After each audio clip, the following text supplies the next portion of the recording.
তমুক সাপ 10টা গরু 5টা গরু সবচেয়ে বড় গরু, এই যে একটা প্রতিযোগিতা, এই প্রতিযোগিতাটা মনে হচ্ছে ভালো কাজের প্রতিযোগিতা, আসলে এটা হলো এক ধরনের বড়াই মাতবরির প্রতিযোগিতা, নিজের প্রভাব প্রতিপত্তি নাম সুনাম এগুলোকে প্রতিষ্ঠিত করার প্রতিযোগিতা, যেটা কি প্রশংসনীয় নাকি নিন্দনীয়? নিন্দনীয়। এই জন্য ভাইরা আমার, কোরবানি করার আগে প্রথম একটু থেমে নিজেকে প্রশ্ন করতে হবে, আমি কেন কোরবানি করছি? আমি কি মানুষকে দেখাবার জন্য করছি না আল্লাহকে সন্তুষ্ট করার জন্য করছি? এই বিষয়টি নিজেকে নিজে প্রশ্ন করে এর ইতিবাচক এবং সঠিক উত্তর বের করে আনতে হবে, তারপরে কোরবানির দিকে পদক্ষেপ নিতে হবে। আল্লাহ তাআলা আমাদের সবাইকে বিশুদ্ধ রূপে সঠিকভাবে কোরবানি করার তৌফিক দান করুন। প্রিয় ভাইরা আমার, এবার আমরা চলে যাই প্রশ্ন উত্তরে সরাসরি। প্রথম প্রশ্ন হলো, কোরবানি কি? কোরবানি এটি উর্দুতে ব্যবহার হয়ে থাকে ত্যাগের অর্থে। কোরবানি করা, যে কোনো কাজের জন্য কোরবানি করা মানে কি করা? ত্যাগ করা। এই পশু কোরবানিকে কোরবানি বলা হয় এই জন্য যে এই কোরবানিটাও আসলে মূলত কি? ত্যাগেরই শিক্ষা বহন করছে। ইব্রাহিম আলাইহিস সালামের ত্যাগের স্বাক্ষর এই পশু কোরবানি।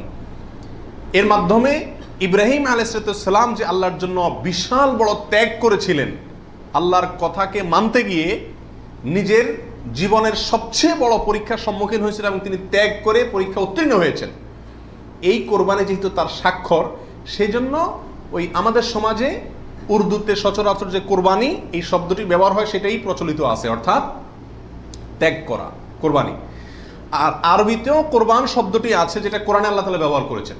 আদম আলাইহিস সালামের দুই ছেলে কাবিল এবং হাবিল, তারা উভয়ে আল্লাহর কাছে আল্লাহর সন্তুষ্টির জন্য তারা সাদাকা পেশ করেছিল, নৈকট্য অর্জন করার জন্য। আল্লাহ বলেছেন ইয তাকাররাবা কুরবানান, তারা উভয়ে যখন কোরবান পেশ করছে, যে কোরবান শব্দ কোরআনেও আছে, অর্থাৎ তারা উভয়ে এমন বস্তু পেশ করেছে যার মাধ্যমে আল্লাহর নৈকট্য অর্জন করা যায়। সেই অর্থে কোরবান মানে হলো আল্লাহর কাছে নৈকট্য অর্জন করার মাধ্যম বা উপায়, অর্থাৎ ত্যাগ করা অথবা আল্লাহর কাছে নৈকট্য অর্জন করার মাধ্যম। এ হলো কোরবানির সংক্ষিপ্ত শাব্দিক পরিচিতি। আর ইসলামী শরিয়াতে কোরবানি বলা হয় জিলহজের 10 তারিখে এবং তার পরবর্তী যে দিনগুলোতে কোরবানি করা যায় সেই দিনগুলোর ভেতরে কোনো পশু, অনুমোদিত পশু যেগুলো জবাই করলে সওয়াব হয় দিনগুলোতে, সেগুলোকে আল্লাহকে সন্তুষ্ট করার উদ্দেশ্যে জবাই করার নাম হলো কোরবানি। এ হলো ইসলামী শরিয়ার পরিভাষায় কোরবানির মোটামুটি একটি সংজ্ঞা। দ্বিতীয় প্রশ্নে চলে যাই আমরা, কখন কিভাবে কোরবানি শুরু হয়েছিল? এই কোরবানি শুরু হয়েছিল সর্বপ্রথম ইব্রাহিম আলাইহিস সালামের মাধ্যমে। আল্লাহ সুবহানাহু ওয়া তাআলা ইব্রাহিম আলাইহিস সালামকে স্বপ্নের মাধ্যমে নির্দেশ করেছিলেন নিজের সন্তানকে জবাই করার জন্য। আর সন্তান জবাই করা, এই কঠিন নির্দেশটি আল্লাহ সুবহানাহু ওয়া তাআলা করেছেন ইব্রাহিম আলাইহিস সালামকে। তাকে আল্লাহ তাআলা যত কঠিন পরীক্ষা করেছিলেন, এত কঠিন পরীক্ষা তার আগে আর কোনো নবীর প্রতি আল্লাহর পক্ষ থেকে ছিল না। জীবনের পদে পদে পরীক্ষা। পরিবার সহ রেখে আসো মক্কায়, কেউ নাই সেখানে, কোনো আবাদি নাই, পাহাড়ি এলাকা, ছোট দুধের বাচ্চা সহকারে নিজের স্ত্রীকে রেখে চলে আসো। বাহ্যিকভাবে অযৌক্তিক নির্দেশ আল্লাহ সুবহানাহু ওয়া তাআলা, সেটাও তিনি মেনেছেন এবং পরীক্ষা পাশ করেছেন। আল্লাহ বলেছেন ওয়াইদ ইবতালা ইব্রাহিম রাব্বুহু বিকালিমাতিন ফাআতাম্মাহুন, প্রতিটা পরীক্ষা তিনি কি করেছেন? পাশ করেছেন। তো কোরবানির প্রেক্ষাপট হলো সংক্ষেপে এই অল্প কথায়, আল্লাহ সুবহানাহু ওয়া তাআলা ইব্রাহিম আলাইহিস সালামকে তার নিজের সন্তানকে আল্লাহর সন্তুষ্টির উদ্দেশ্যে জবাই করার জন্য, কোরবানি করার জন্য নির্দেশ করেছেন। আল্লাহ সুবহানাহু ওয়া তাআলা তার সন্তানের জবাই করতে আসলে চান নাই, আল্লাহ চাইছেন তার মনের পরীক্ষা নিতে, যে আল্লাহর নির্দেশ মানতে গিয়ে তার সর্বোচ্চ ত্যাগটাও তিনি করতে পারেন কিনা।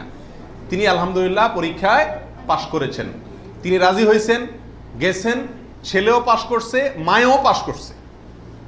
ছেলের মাও রাজি, ছেলেও রাজি, বাপও রাজি।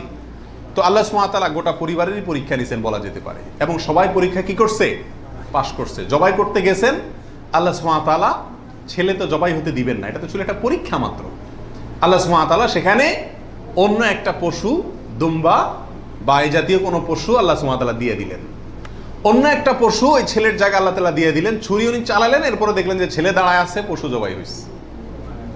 এ হলো কোরবানির সূচনা, প্রথম পশু কোরবানি। আজকে আমরা যে কোরবানি করছি এর সূচনা ছিল এভাবে, কার মাধ্যমে? ইব্রাহিম আলাইহিসসালামের মাধ্যমে। সেই কোরবানি আমাদেরকে কি শিক্ষা দেয় ভাই? সেই কোরবানি আমাদেরকে শিক্ষা দেয় আল্লাহ সুবহানাহু ওয়া তাআলা যখন কোনো কাজের জন্য নির্দেশ করবেন, আল্লাহর গোলাম হিসাবে, আল্লাহর নুন খাই সেই হিসাবে নিঃশ্বাস গ্রহণ করছি, ছাড়ছি, প্রতি মুহূর্তে মুহূর্তে আল্লাহর নিয়ামতের সাগরে হাবুডুবু খাচ্ছি। আল্লাহই সৃষ্টি করেছেন, তার হাতেই জীবন মরণ সবকিছু। অতএব তার কোনো নির্দেশ, তার কোনো নিষেধ থাকলে সেটাকে মানতে গিয়ে পৃথিবীর যেই কোনো ধরনের ত্যাগের প্রয়োজন হয় সেটা করতে হবে।